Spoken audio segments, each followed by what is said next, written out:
Hi, this is a quick demonstration of how to create shadows in Photoshop, which follows on very closely to the same technique as creating a reflection in water. Here I've got a PDF cutout image of a tree, which I will drop into Photoshop. And this image of a tree comes from a collection from mrcutout.com, which one subscribes to, and then you can have access to these rather beautiful images. So this is a tree in what at the moment is a completely flat two-dimensional background. In order to turn this into a more three-dimensional impression and to give it a shadow, what I do is I copy the tree. And once the tree is copied, it can then be rotated and brought closer to the tree itself. You can see that this copy is going to become the shadow of the tree. Now, basically, you just have to use your imagination at this point to think, what is the light going to do to this tree as it reflects on this surface? Admittedly, we don't actually have a flat surface to work for. We just have to imagine a flat surface at the moment because I'm trying to keep this very focused on just the simple matter of creating a shadow itself.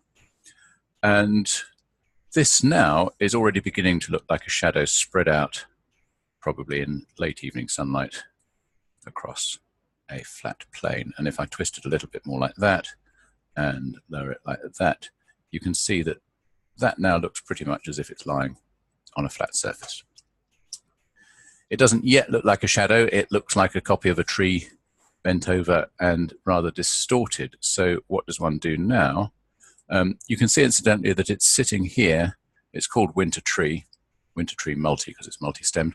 Winter Tree Multi Copy, that's the copy there, and it's in my layers file. Layers are completely fundamental to Photoshop, so that's the crucial thing to be aware of. So if I now go to Image and click on Image, and I then go down the menu to Adjustments, and then go across from Adjustments down to Hue and Saturation, it will bring up that slide. And if you watch this, watch the tree copy, as I move this slider down, the tree goes to black. If I move the slider in the other direction, it goes to white. If I go to black there, we've got a completely black impression of that tree. And that's how we want it. We click OK. And here, we're still referring to this copy of the tree. It says opacity 100%. We want to reduce the opacity. Reduce the opacity right down. And there is a shadow of the tree. And this tree, interestingly enough, now that it's got a shadow, even though we've done nothing to the two-dimensional white plane, the fact that this tree has now a shadow, it makes the tree look as if it's standing vertically in a three-dimensional space. Because if I turn off the shadow, the tree looks just simply like a picture of a tree on a flat surface, and it now looks like a tree in a three-dimensional space.